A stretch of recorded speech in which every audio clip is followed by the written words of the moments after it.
우리는 당신에게 용서를 바라보는 틀을 제공하고 당신의 성장과 행복에 용서가 관련되어 있음을 볼 기회를 제공하고자 한다. 요즘 용서에 대한 이상주의가 많다. 영적 사상에 대한 이해를 키운 많은 사람은 이 주제를 아주 상세하게 다루는 책과 가르침을 공부했으며 심지어 이 주제를 집중해야 할 중요한 영역이라고 여길 정도로 공부했다. 다른 사람들에게는 어쩌면 이 주제가 그들이 많이 생각한 어떤 것이 아닐지도 모른다. 그렇지만 자신의 마음을 점검하고 자신의 생각과 감정과 행동을 관찰하기 시작하면 당신은 이 큰 주제가 관련되어 있음을 깨닫는다. 용서는 복원의 길이며 당신이 주목할 가치가 있는 활동이다. 용서해야 할 것이 많으므로 용서는 적절한 주제이다. 당신은 자신이 사는 세상으로 인해 쉽게 속상하며 자신과 다른 사람들에 대해 많은 판단을 내린다. 당신은 크고 작은 많은 상황과 사건으로 인해 화가 나 있다.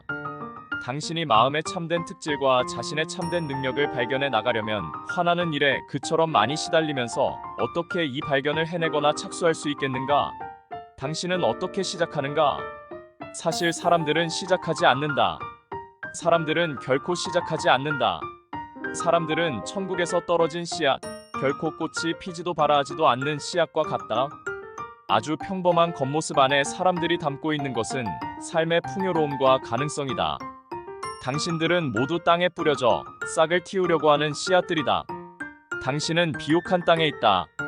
당신은 영양분이 필요하며 당신의 성장을 도와줄 누군가가 필요하다.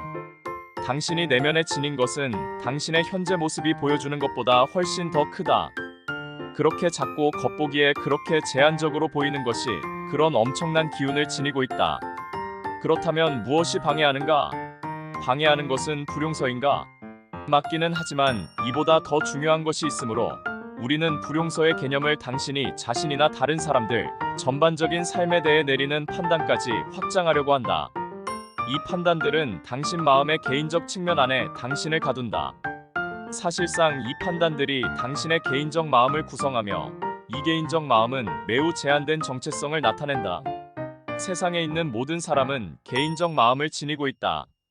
왜냐하면 개인적 마음을 지니는 것이 세상에 사는 일의 일부이기 때문이다. 그렇지만 당신이 이곳에 온 진정한 이유는 이 제한된 정체성 너머에 있다. 개인적 마음으로는 당신의 목적을 알 수 없다. 개인적 마음의 가치는 큰 삶이 세상에서 그 자체를 표현해 나가는 데 매개체를 제공하는 것이다. 우리는 이 큰 삶을 포괄적인 용어인 알미라고 한다. 당신이 자신과 다른 사람들에게 내리는 이 지독한 판단을 삶이 정말 입증하는 것처럼 보이지만 이 판단들이 신의 씨앗을 지닌 당신에게 무엇을 할 수 있는가? 당신의 불용서는 정당하지 않다. 그렇지만 당신은 어떻게 그런 말을 할 수 있는가? 이곳에서 일어난 일을 보라. 이 사람들은 끔찍하게 폭행당하고 다쳤으며 곳곳에서 파괴가 일어나고 있다. 어떻게 당신이 내 불용서가 정당하지 않다고 말할 수 있는가? 지금 일어나는 일이 끔찍하지 않은가? 라고 말하며 항변할지도 모른다. 여기서 당신은 세상의 동의를 꽤 많이 얻겠지만 당신의 판단은 여전히 정당하지 않다. 당신이 개인적 마음에 머무르고 싶다면 개인적 마음이 그렇게 생각하니 그 판단들을 계속 사실이라고 붙잡고 있어도 된다. 개인적 마음은 두려워하고 흥분하고 판단한다. 판단을 제거하면 모든 것이 깨지기 시작한다. 그러면 당신은 사물의 겉모습을 꿰뚫고 보기 시작한다. 당신은 세상을 판단하려고 세상에 파견된 것이 아니다. 세상은 터무니없는 곳인데 왜 세상을 판단하는가? 세상은 훌륭하고 아름다운 창조물이지만 이치에는 전혀 맞지 않는다. 하지만 당신은 세상을 이치에 맞게 하려고 이곳에 온 것이 아니다. 당신은 자라나기를 바라는 중요한 어떤 것을 가져오려고 이곳에 왔으며 올바른 환경과 격려 및 당신의 용인이 있으면 그것은 저절로 자라날 것이다. 이것이 당신의 큰 삶이다. 당신의 개인적 마음은 아기를 품은 껍질과 같다. 일단 아기가 껍질을 뚫고 나오기 시작하면 껍질은 버려지고 그 껍질에서 나오는 생명은 훨씬 더 크고 훨씬 더 자연스럽다. 판단과 불용서는 당신을 껍질에 묶는다. 많은 사람이 그런 판단을 품는 것에 대한 무게와 부담을 알며 그런 불용서를 품는 것에 대한 고통을 안다. 그것들은 당신의 길을 가로막는 장애물과 같다. 용서를 통해 당신은 일시적으로 해방된다. 당신은 이제 안도의 한숨을 쉴 수 있다. 당신은 방금 당신 삶에서 적을 하나 제거했다. 그래서 큰 안도감이 생긴다. 용서하면 항상 안도감이 생기며 그 안도감으로 당신은 상황을 다르게 볼 수 있다. 상황은 이제 당신에게 위협적이지 않다. 상황이 터무니없더라도 그것은 중요하지 않다. 이곳의 삶은 터무니없다. 그래서 당신이 이곳에 왔다. 사람들은 세상에 와서 나에게 좋은 것은 다 어디 있지? 라고 말하며 실망한다. 세상에는 당신이 원하는 것이 없지만 당신은 세상에 필요한 것을 지니고 있다. 당신은 이치에 맞지만 세상은 이치에 맞지 않는다. 세상이 이치에 맞으면 당신이 이치에 맞지 않는다. 당신이 세상에서 더 이치에 맞을수록 당신은 점점 더 이치에 맞지 않게 되며 당연히 신도 전혀 이치에 맞지 않는다. 신이 어떻게 그런 일이 일어나도록 할 수 있는가? 신은 없거나 사악하다. 아니면 당신이 너무 나쁘고 너무 큰 죄를 범해서 신이 당신을 이곳에 보내 벌을 주고 있다. 이것은 모두 터무니없다. 세상이 기계적으로는 이치에 맞지만 기계적인 것을 벗어나면 이치에 맞지 않는다. 이것을 받아들일 수 있으면 당신은 세상에 대해 불평하는 것을 멈출 것이다. 당신들 모두는 세상에 어떤 것을 주려고 왔다. 분명히 당신의 불용서는 당신이 이렇게 하지 못하도록 막는다. 그러므로 불용서는 부담이다. 용서하지 않음으로써 당신이 지닌 선물, 우리가 당신에게 상기시켜주는 선물이 하찮은 것으로 느껴진다. 당신이 다른 사람들과 세상에 내리는 판단의 핵심에는 당신 자신의 개인적 수치심이 있다. 왜 수치심이 있는가? 왜냐하면 당신은 삶이 함께하지 않는 판단을 내리고 그 결과 삶을 거부했기 때문이다. 신은 당신을 매우 쉽고 직접적이고 단순하게 치유할 수 있게 하였다. 신이 없는 삶은 극도로 복잡하고 대단히 끔찍하며 항상 불안과 전멸의 위협에 시달린다. 사람들이 이 세상에서 살 수 있는 유일한 방법은 어떤 신을 갖는 것이다. 신을 경험하지 못하면 당신은 신을 만든다. 이곳 세상에서는 누구에게나 신이 있다. 신 없이 산다면 삶은 의미가 없으며 끝이다. 그래서 신을 경험하지 못하면 당신은 신을 만들고 나서 자신이 만든 신을 경험하려고 한다. 그러나 당신이 만든 신은 전혀 만족스럽지 못하므로 실망에 실망을 거듭한다. 이곳에서는 누구나 자신을 판단한다. 충분히 완벽한 모습이 아니고 정의의 영역에서 모범적이지 못하고 이것은 할 수 없고 이 부분에서 멍청하고 너무 크고 너무 작고 너무 말랐고 너무 뚱뚱하고 너무 어리석고 너무 진지하고 등등 끝이 없다. 그러고 나서 어떻게 하면 내가 이런 끔찍한 판단에서 벗어날 수 있을까? 나는 내가 이런 판단을 한다는 것을 안다. 이 판단들은 나를 구속하고 가두고 짓누르며 괴롭힌다. 어떻게 하면 내가 이 판단을 없앨 수 있을까? 라고 묻는다. 당신이 있는 곳에서는 그 판단을 없앨 수 없지만 삶에서 그 판단이 필요 없는 다른 어떤 것을 할 수 있으며 이때 그 판단이 사라지기 시작한다. 신에게는 계획이 있으며 그 계획이 일하는 방식은 삶에서 해야 하는 의미 있는 어떤 것을 당신에게 주는 것이다. 이것은 관계와 참여의 의미 있는 기반을 당신에게 준다. 이 판단들을 잘할 수 있는가? 그럴 수는 없다. 당신은 불용서라는 방에 머물면서 불용서를 더 좋게 만들 수는 없지만 그 방을 떠날 수는 있다. 사람들은 어떻게 하면 내가 내면에 지닌 이 짐을 없앨 수 있을까? 내 마음은 가시 면류관과 같다. 라고 묻는다. 당신은 가시를 더 편안하게 만들 수는 없지만 당신이 지닌 씨앗이 싹을 틔울 수 있도록 삶에서 어떤 것을 할 수는 있다. 이것이 진정한 치유의 원천이다. 여기서 당신은 단지 겉모양만 더 매력적이거나 일시적인 위안이나 편안함만 얻는 것이 아니다. 자신에 대한 당신의 판단에 아무 기반이 없다고 우리가 말하는 것만으로는 충분하지 않다. 우리가 그렇게 말했다고 당신이 판단을 그만두겠는가? 이 교사는 내가 이런 식으로 생각하지 않아도 된다고 말한다. 다시는 이런 식으로 생각하지 않을 거야. 생각이 사라진다. 이 교사는 훌륭한 치료사야. 교사가 나에게 치유의 주문을 걸었어. 당신이 이미 이 주제에 대해 너무 심각하므로 우리는 이 주제에 대해 너무 심각해지고 싶지 않다. 이 주제는 중요하며 당신은 이것을 부정해서는 안 되지만 이것 때문에 자신을 괴롭힐 필요는 없다. 알을 따르는 것이 그 방법이다. 당신은 자신의 가장 깊은 성향에 기반을 둔 결정을 내리는 것으로 시작한다. 하지만 이것은 시작에 불과하다. 알미 단지 직관으로 내리는 결정뿐이라고 생각하지 말라. 오, 그렇지 않다.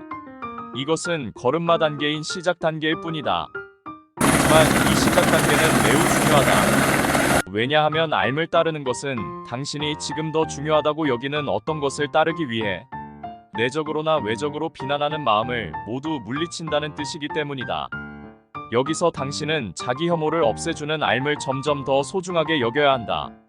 하지만 자신을 대단하게 여기면 당신은 성공하지 못할 것이다. 작은 씨앗들은 아직 대단하지 않다.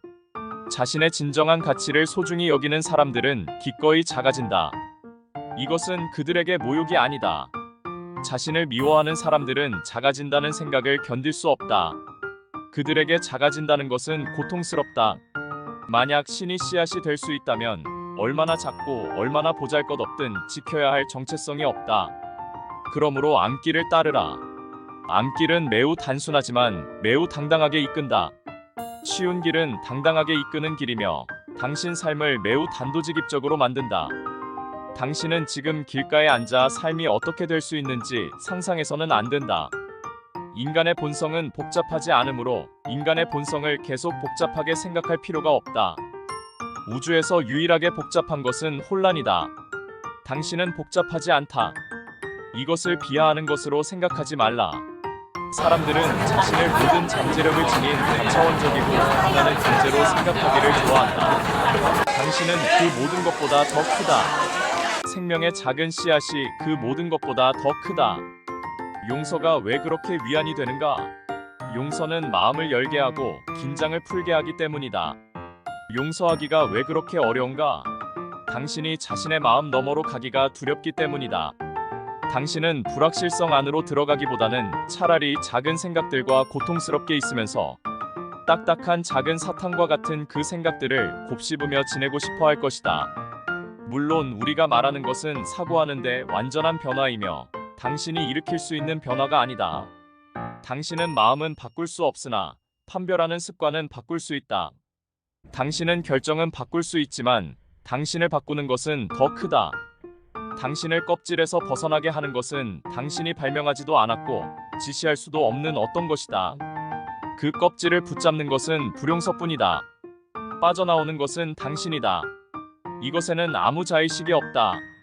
왜냐하면 이것은 다른 어떤 것도 되려고 하지 않으므로 다른 것과 자신을 비교하거나 대조하지 않기 때문이다. 우리는 사람들이 알을 인지하여 알을 이용하기 시작하고 고대 가르침에 따라 암기를 시작하도록 가르친다.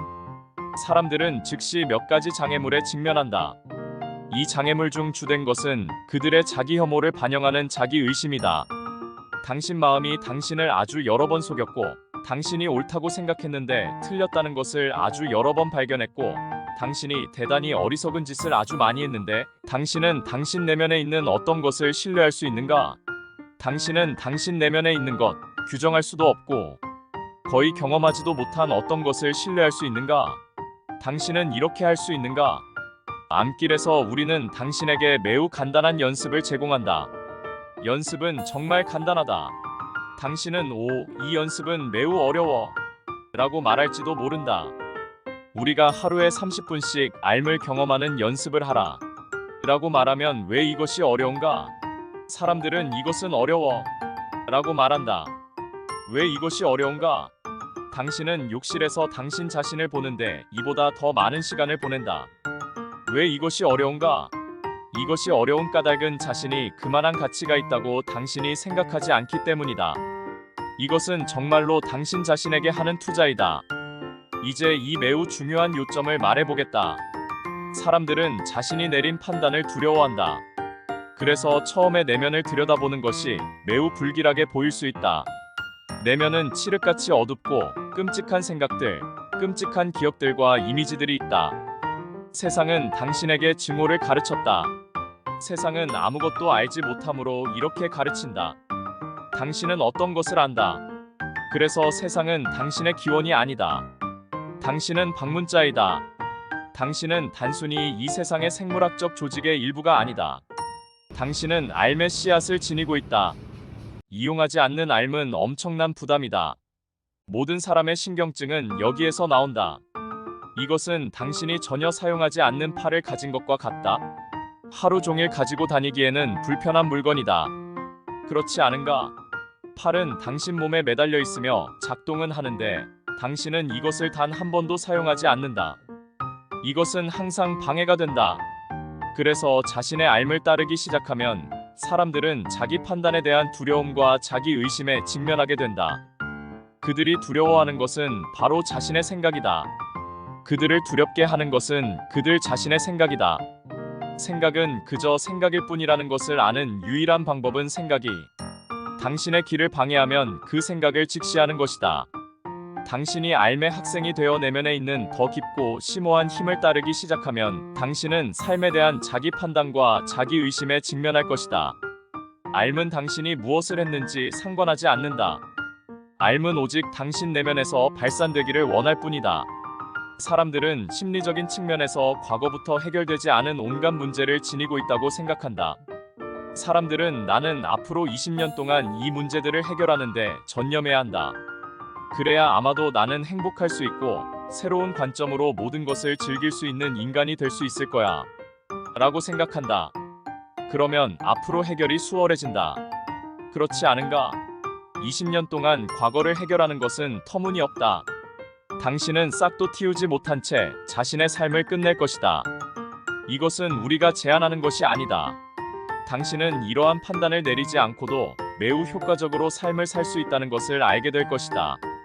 당신은 심지어 처음부터 효과적으로 삶을 사는 경험을 할 수 있는데 일단 이 경험을 하면 자신이 따르는 것이 전적으로 헌신할 만한 가치가 있다는 것을 더욱 확신할 것이다. 그러면 당신은 자신이 복원되는 것을 직접 볼 것이다. 왜냐하면 당신은 매우 큰 어떤 것과의 관계에서 당신의 가치를 볼 것이기 때문이다. 사람들의 가치는 그들에게 실현되어야 한다. 우리가 당신들은 모두 훌륭하므로 당신이 자신을 좋아하지 않는다는 것은 잊어도 된다. 라고 말하는 것만으로는 충분하지 않다. 이제 우리는 그것이 사실이므로 그렇게 말할 것이다. 우리는 당신들을 매우 기쁘게 받아들이지만 그것으로 충분한가? 당신의 가치는 실현되어야 한다. 신이 그 일 대부분을 할 것이고 인정은 모두 당신이 받는다. 신은 인정이 필요하지 않다. 그러나 해결의 길은 당신이 그 순간에 매우 의식적이 될 것을 요구한다. 여기서 당신은 자신과 다른 사람들을 판단하고 비난하는 자신을 목격하기 시작하고 이런 일이 일어나기 시작할 때 이것을 확인하여 다른 길을 선택할 만큼 충분히 현존하기 시작할 수 있다. 당신 마음의 개인적 측면은 습관으로 이루어져 있다. 개인적 측면은 습관이 전부이며 그 전체가 습관으로 이루어진 조직망이다. 그래서 그 자체를 끊임없이 계속 되풀이한다. 당신이 개인적 마음을 보면 볼수록 이 마음이 얼마나 반복적인지 더 잘 보인다. 왜냐하면 이런 식으로 개인적 마음이 자기 정체성을 유지하기 때문이다.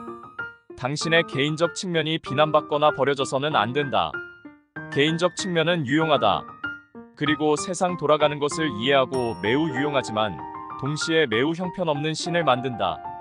앓을 따르기 시작하려면 당신은 앓이 필요하다는 것을 깨닫고 자신이 앓을 받을 만하다고 느껴야 한다. 이것은 그 자체로 인식을 향해 나아가는 발걸음이며 자기 혐오에서 벗어나는 중요한 발걸음이다.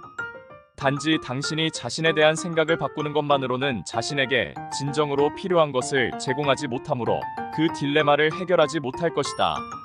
당신의 판단에 기반을 두지 않는 당신 내면의 어떤 것을 따를 때 당신은 그 판단에서 완전히 멀어진다. 당신이 관심을 기울이거나 다시 동조하지만 않으면 그 판단들은 그냥 사라지기 시작한다. 그래서 신은 당신이 해야 할 의미 있는 어떤 일, 당신의 갈등과는 무관한 어떤 일을 당신에게 준다. 당신은 나는 이 문제를 해결하고 저 문제를 해결하려고 이곳에 왔다. 라고 말할지도 모르지만 이것은 단순히 당신의 새 삶을 기존의 삶과 관련 지으려는 당신의 방식일 뿐이다. 생존은 앓을 따르는 사람의 주된 관심사가 아니다. 그들은 삶에 공헌하는 위치에 있다. 왜냐하면 그들은 이곳의 삶에 없는 것을 가지고 있기 때문이다. 그래서 그들은 빈곤하지 않은 삶을 산다. 그들은 세상에 의미를 부여하는 위치에 있는 이들이다. 그들은 대단하지는 않지만 그들에게서 이 의미가 흘러나올 수 있다. 모든 사람이 진정으로 하고 싶어 하는 것은 어떤 곳에 소속되어 자신의 상황의 가치를 제공하는 것이다. 즉, 편안한 어떤 곳에 있으면서 실질적인 어떤 것의 일부가 되는 것이다. 그러면 그들은 정착하여 참여하기 시작할 수 있고, 그들의 가치와 의미는 반복해서 그들에게 실현될 것이다. 왜냐하면 가치와 의미는 실현만 될 수 있기 때문이다. 당신은 한계가 있는 세상의 삶으로 항상 한계가 있을 것이고, 이곳에서 항상 실수할 것이다. 그렇지만 이제 당신은 세상을 좋아 보이게 만들려고 하지 않으므로 비난에 기반을 두지 않는다. 사실 당신은 어떤 것도 만들려고 하지 않는다. 당신은 이제 알미 당신의 공헌을 이끌도록 허용하는데 적극적이다.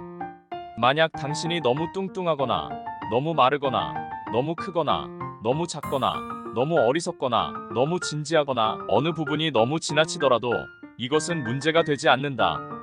자신이 옳다고 증명하려는 필사적인 시도, 그 큰 굴레가 이제 사라지기 시작한다. 신은 공기와 같다. 모든 사람은 신에게 절대적으로 의존하지만 결코 신을 생각하지 않는다. 사람들은 오직 사물에만 관심이 있다. 하지만 매 순간 그들을 유지하는 그 본질, 그들이 사는 자연 그대로의 이 세상을 제공하는 바로 그 본질은 당연한 것으로 여기고 결코 생각하지 않는다. 어떤 것이든 눈에 보이는 것보다 이 본질이 더 중요할 때 당신은 삶에 있는 큰 힘을 느낄 것이며 항상 감사할 것이다. 신이 모든 사람을 고향으로 끌어당긴다. 그것이 바로 당신의 알미며 당신을 고향으로 끌어당기고 감아들이며 가까이 끌어들인다. 일단 알미 드러나기 시작하면 알은 스스로 성취하려고 할 것이고 불용서의 기반 전체가 사라질 것이다. 세상에 필요한 것은 개인들이 자신의 고향을 찾는 것뿐만 아니라 이곳으로 가져오는 것이다. 바로 그때 세상은 더 이상 부정하는 장소가 되지 않을 것이다. 감사합니다. 구독, 좋아요 부탁드립니다.